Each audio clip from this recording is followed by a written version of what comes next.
తీసుకున్న కాదు వరుస లైన్లో నిలబడాలి. మా అగ్రికల్చర్ ఆఫీసర్ వస్తాడు బుద్ధి పుట్టినప్పుడు, వాళ్ళు వచ్చినప్పుడు నువ్వు టోకన్ రాయిస్తాడు, 10 టోకన్లు తీసుకుని ఇంటికి కాదు అనుకోండి.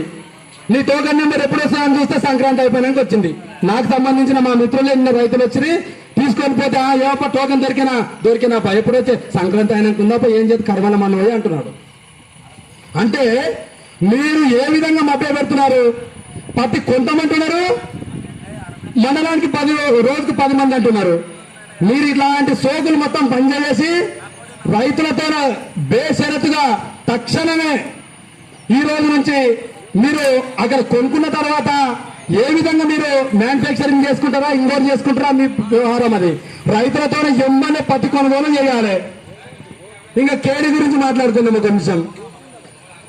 నాకు బాగా నలొచ్చగారు, నేను కేంద్ర వ్యవసాయ చట్టానికి నేను వ్యతిరేకం అని చెప్పి పార్లమెంట్ లో వాళ్ళు ఉన్నటువంటి ఎంపీలతోన ఓటు వ్యతిరేకంగా వేపిస్తాను బయటకు వచ్చేది. సంతోషమయ్యే మంచి కార్యక్రమం కాదంటలేం.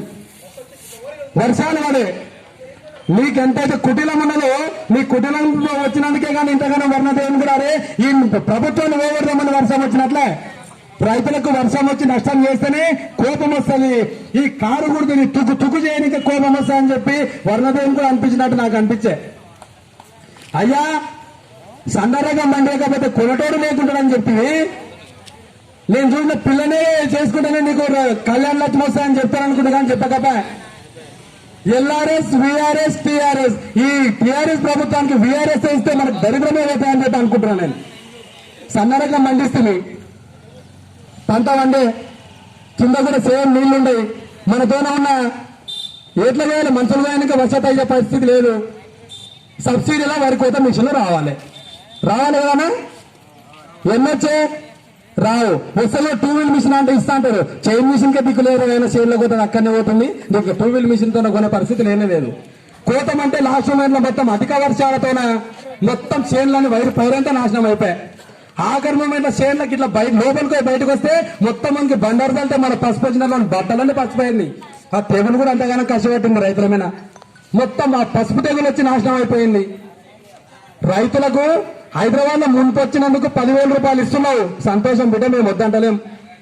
10,000 కాకపోతే మా ఇంటికి ₹1,00,000 నీవు వెనకేసుకున్నా. నీ పామ్ హౌస్ లో దాపెట్టుకున్న పైసలు మొత్తం కట్టలు బయటికి వీకిస్తే నష్టం లేదు, మేము వద్దంటలేం. కానీ హైదరాబాద్ నగరంలో ఇచ్చే 10,000 రూపాయలు కూడా కకృతం చెప్పి టీవీలో చూస్తున్నాం. అదే విధంగా ఆడొచ్చిన వర్షం ఊర్లో రాలేదా? వచ్చిందా లేదా కాక? వచ్చింది కదా. మనకేమో తాత్పాలు కప్పి వర్షం పడకుండా చేసిన అయితేని ఆడవన్న వర్షమే గీడవాడే. ఇవాళ గీలకు కూడా 10,000 నయానో భయాన్నిస్తే అయిపోయేదేనప్ప. ఇయ్యకురా నాయన, నీ పైసలు మాకొద్దు. కానీ ఈ రోజు నర్వ మండలంలో 40 నుంచి 50% వరి పైర్లు కోత స్టార్ట్ అయిపోయింది. బయట నుంచి వచ్చిన కోత ఒక్కొక్క ఊర్లో ఫస్ట్ స్టార్ట్ అయినమ్మనే మొత్తం వచ్చే దళారులు మొత్తం టపా బైకులు వేసుకుని కార్లు వేసుకుని దిగిరి నేను 1,600 పెడతా, 1,700 పెడతా, 1,500 పెడతా అని చెప్పి ఫస్ట్ 2 లారీలు ఎత్తుకొని పోయి తర్వాత అయానికి సౌకర్యం పుణ్యమోసం నాయన 4 అంటే నేను కొంటలేని మార్కెట్లో లేదు అంటున్నాడు. ఈ ప్రభుత్వం నువ్వు వెడ్ల ఊరేలో పండించినాం కదా, మేము సన్న రకాలు తినాలని చెప్పి సన్న రకాలు పండిస్తుంది.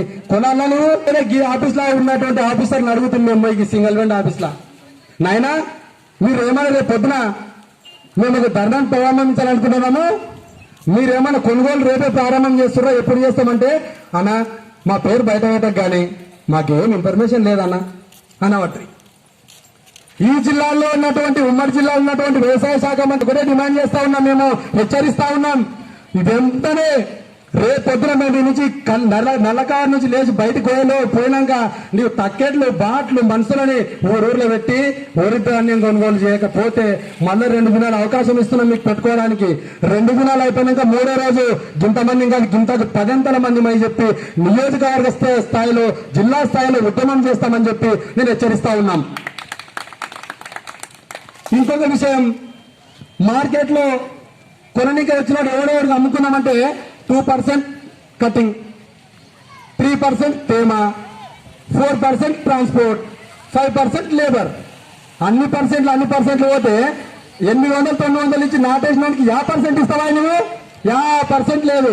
కాబట్టి కేసీఆర్ గారు మీరు ఖచ్చితంగా ఈ వరి కొనుగోలు కేంద్రాలని, పత్తి కొనుగోలు కేంద్రాలని ఇంకా కొద్దిగా ఎక్కువ చేసి అందరు రైతులతోనే ఉన్నటువంటి ప్రతి ధాన్యాన్ని వెంటనే కొనుగోలు చేయాలి.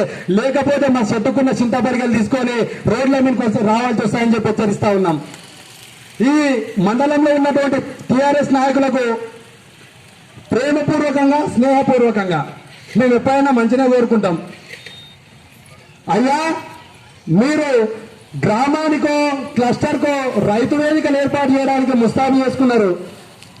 కమిషన్లు వస్తే ఇంకోటి వస్తే దాని గురించి మేము ఆ ఉద్దేశంలో కోదలుచుకోలేదు. నేను ఈరోజు క్లస్టర్లు ఏర్పాటు చేసుకొని దాని మీద రేకులు కప్పుకొని ఇంకే ఎంతైతే ఇంట్రెస్ట్ చూపిస్తున్నారో రైతుల దగ్గర ఉన్నటువంటి ధాన్యాన్ని కొనుగోలు చేసే కేంద్రాలు ఏర్పాటు చేయడానికి డిమాండ్ చేయడం మావంతండి.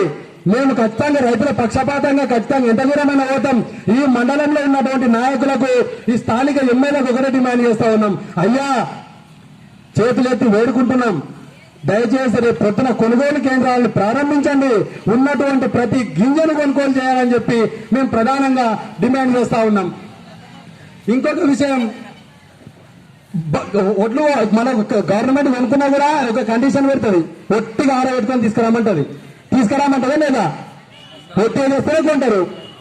కేసీఆర్ బతుకమ్మ చీరలు ఇచ్చినాడు, ఆయన మీకు తెలియదు. కేసీఆర్ ఎందుకు ఇచ్చింది తెలుసా బతుకమ్మ చీరలు? నేను ఎట్లా కర్ర బరకలు ఎట్లా ఇయ్యనికి నా శాత కాదు, ఈ బరకలు నాకు అయ్యే పని కాదు. ఆ కవర్లు తయారు చేసిన కంపెనీ నేను పాత బాకి మస్తుండా, ఓ నాకు దిగుమతి ఇస్తలేడు, బతుకమ్మ చీరలు ఆరవేసుకోండిరా నాయన అని చెప్పి ఇంట్లో ఉన్న ప్రతి ఆడపిల్లకు బతుకమ్మ చీర ఇచ్చిండు. ఆ బతుకమ్మ చీరల మీద ఒక 50 కిలోల బస్తా ఒక బతుకమ్మ చీర నిండా ఆరవేసి అట్లా మీరు పండిన ప్రతి ధాన్యాన్ని ఆ చీరలు చినిగిపోయే వరకు ఆరవేసుకొని తీసుకురామంటున్నాడు. ఈ బరకలు రోడ్డు మీద ఆరవేతామంటే ప్రయాణికులకు ఇబ్బంది. వాస్తవంగా రైతులు అట్లాంటి పని ఎవరు చెయ్యరు. రోడ్ల మీద ఆరవేస్తే యాక్సిడెంట్లు అవుతాయి, భూమిలో ఆరవేతామంటే భూమే లేదు. కల్లాలు, ఇంకొక విషయం ఈ సబ్జెక్టు కాకుండా చెప్తున్నా, కల్లాల విషయంలో ఎన్ఆర్ఈజీఎస్ లో వచ్చినటువంటి విషయం అనుకుంటా. ఎంతమంది రైతులైనా సరే మీరు కల్లాల ఏర్పాటుకు మేము పైసలు ఇస్తాం, మీరు కట్టుకోండి అని చెప్పి ఫస్ట్ ప్రకటన చేసిరి. నేను అనుకుంటా, అమ్మ కల్లాలు వస్తారు నాయన, వెనకాడికి సలకేటు చెక్కాల్సిన పని లేకుండా సిమెంట్ వాళ్ళు వేస్తారు, అంత వాళ్ళు వేస్తారు, పండించుకున్నాం అనుకుంటుంది. తీరా మళ్ళీ ఏం చేసిరి, ఇంట్రెస్ట్ ఉన్న మొత్తం కాయిదాలు ఇచ్చి మా అగ్రికల్చర్ ఆఫీసర్కి ఇవ్వండి, మేము అని మొత్తం చిన్నపిల్లలు రాజు, మంత్రి, పోలీస్, దొంగ అన్నట్టుగా 4 పేర్లు చిల్చిలాట అన్నట్ల మొత్తం ఉన్న పేర్లు ఊరూరికి పేర్లు ఎగిరిస్తాం. ఎగిరిస్తే పైన పోయిన చీటి పోతుంది, కింద పోయిన చీటికే కళ్ళం ఇస్తామని చెప్పి చెప్తుంది.